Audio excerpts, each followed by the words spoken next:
Les conditions générales, exigées des concurrents. Peuvent valablement participer et être attributaires des marchés publics les personnes physiques ou morales, qui 1. Justifient des capacités juridiques, techniques et financières requises. 2. Sont en situation fiscale régulière. 3. Sont affiliés à la Caisse nationale de sécurité sociale ou à un régime particulier de prévoyance sociale. 4. Ne sont pas en liquidation judiciaire, en redressement judiciaire, sauf autorisation spéciale délivrée par l'autorité judiciaire compétente. 5. Ne sont pas visés à l'article 65 de la loi numéro 11/113 relative aux régions, et l'article 66 de la loi numéro 12/113 relatif aux provinces et préfectures, et l'article 68 de la loi numéro 13/113 relatif aux communes. 6. Ne représentant pas plus d'un concurrent dans une même procédure de passation de marché.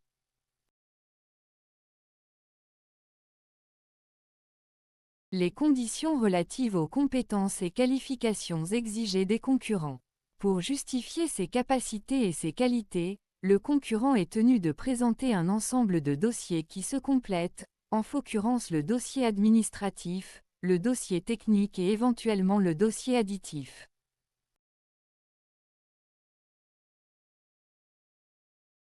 Les documents du dossier du concurrent.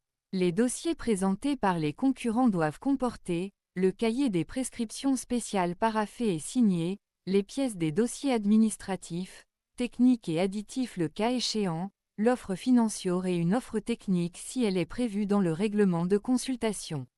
Le contenu du dossier additif.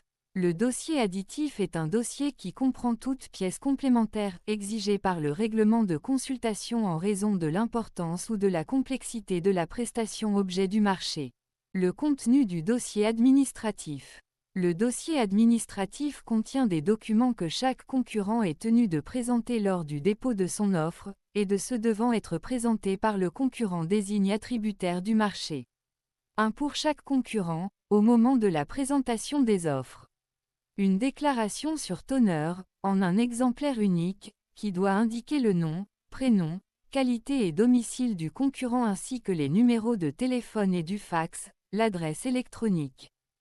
S'agit au nom d'une société, la raison sociale, la forme juridique de la société, le capital social, l'adresse du siège social, ainsi que la qualité en laquelle agit et les pouvoirs qui lui sont conférés. Elle indique en outre, notamment, le numéro d'inscription au registre de commerce, le numéro de la taxe professionnelle, le numéro d'affiliation à la Caisse nationale de sécurité sociale. L'original du récépissé du cautionnement provisoire ou l'attestation de la caution personnelle et solidaire en tenant lieu, le cas échéant. Une copie légalisée de la convention constitutive du groupement, pour les groupements.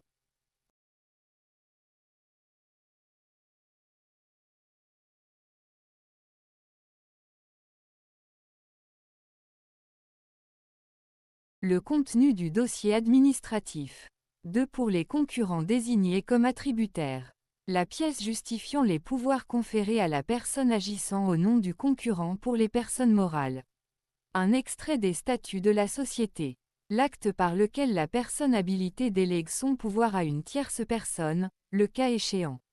Une attestation ou sa copie certifiée conforme à l'original délivré depuis moins d'un an par l'administration fiscale compétente du lieu d'imposition. Une attestation ou sa copie certifiée conforme à l'original délivré depuis moins d'un an par la Caisse nationale de sécurité sociale. Le certificat d'immatriculation au registre de commerce. Les pièces justificatives de la nationalité de l'entreprise et de ses dirigeants pour les marchés passés pour les besoins de la défense nationale ou de la sécurité publique, si le maître d'ouvrage les exige. L'équivalent des attestations d'imposition de la Caisse nationale de sécurité sociale et le certificat d'immatriculation au registre de commerce pour les concurrents non installés au Maroc.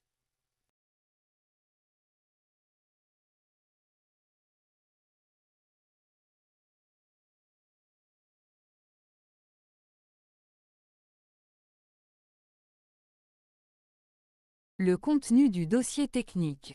Le dossier technique contient un ensemble de documents et de pièces qui justifient les capacités et les qualités des concurrents.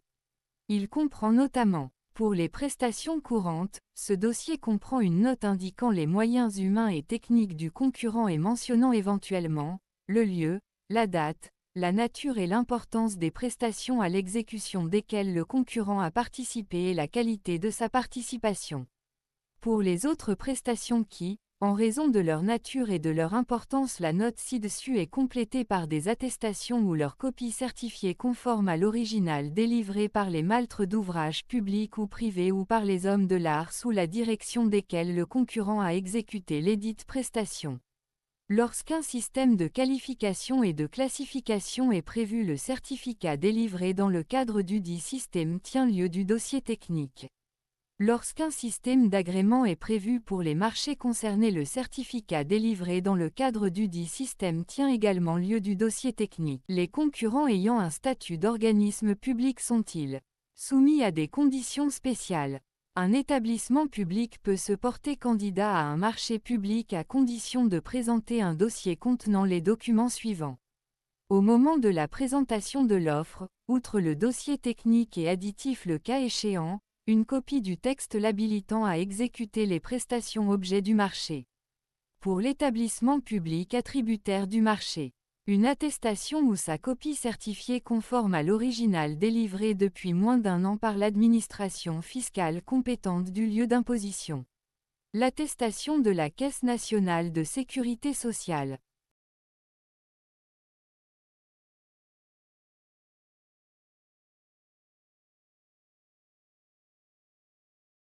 Que contient l'offre financière? L'offre financière comprend l'acte d'engagement par lequel le concurrent s'engage à réaliser les prestations objets du marché conformément aux conditions prévues au cahier des charges et moyennant un prix qu'il propose. Il est établi en un seul exemplaire. Cet acte d'engagement comportant le relevé d'identité bancaire, RIB, est signé par le représentant habilité. Lorsque l'acte d'engagement est souscrit par un groupement, il doit être signé soit par chacun des membres du groupement, soit seulement par le mandataire. Le bordereau des prix, le sous-détail des prix, le cas échéant. Le bordereau des prix pour approvisionnement, lorsqu'il est prévu par le cahier de prescription spéciale.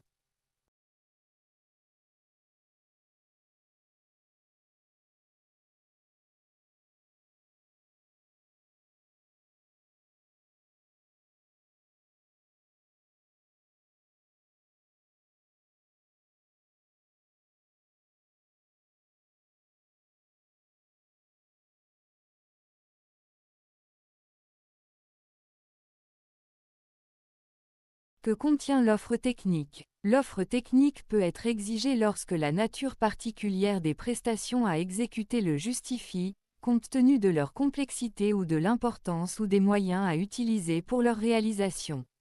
Le règlement de consultation prévoit à cet effet les pièces devant constituer l'offre technique ainsi que les critères d'admissibilité des offres.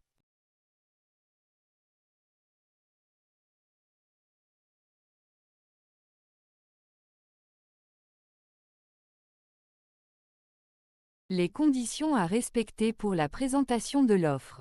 Le dossier à présenter par chaque concurrent est mis dans un pli fermé portant les mentions suivantes. Le nom et l'adresse du concurrent. L'objet du marché. Le nom du maître d'ouvrage. La date et l'heure de la séance d'ouverture des plis. Remarque, le pli ne doit être ouvert que par le président de la commission d'appel d'offres lors de la séance publique d'ouverture des plis.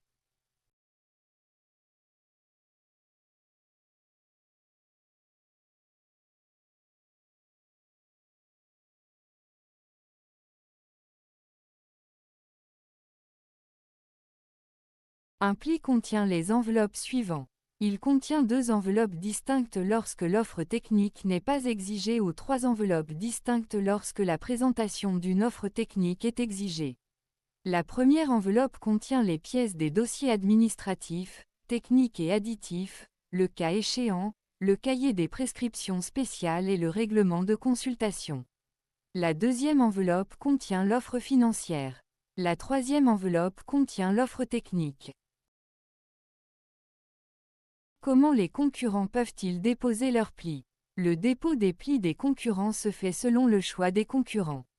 Soit contre récépissé, dans le bureau du maître d'ouvrage indiqué dans l'avis d'appel d'offres. Soit par envoi par courrier recommandé avec accusé de réception, au bureau précité. Soit par remise, séance tenante, au président de la commission d'appel d'offres, avant l'ouverture des plis. À la réception des plis, ces derniers sont enregistrés dans l'ordre d'arrivée, sur un registre spécial. Le numéro d'enregistrement est porté sur le pli remis. Est-il possible de retirer le pli après son dépôt par le concurrent? Oui, tout pli déposé ou reçu peut être retiré antérieurement au jour et à l'heure fixée pour la séance d'ouverture des plis par le concurrent après le dépôt d'une demande écrite.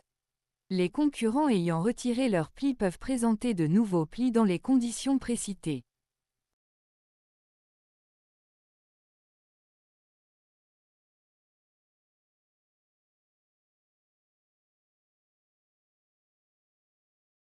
Quelles sont les mesures à suivre pour le dépôt et le retrait des échantillons?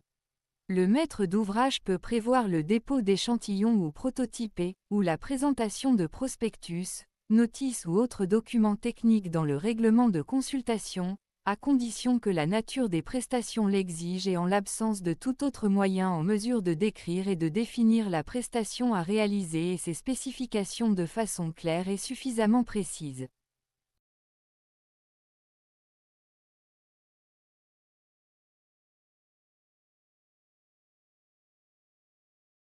L'attributaire du marché peut-il abandonner ses engagements?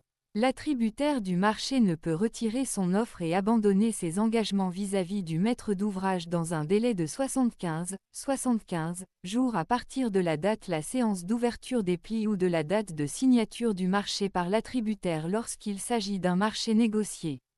Sinon le maître d'ouvrage procède à la confiscation de la caution provisoire.